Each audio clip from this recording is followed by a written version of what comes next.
won't take you long to get back in the groove, man. Especially if you're working. Where's your job at? Have you set one up yet?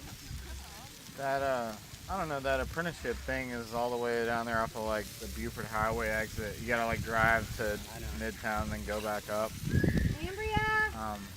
But yeah, I mean that's still kind of up in the air. I mean, like I think I'll be able to nail it down. It's just their application process takes, I mean, like 1,000 years. It's crazy.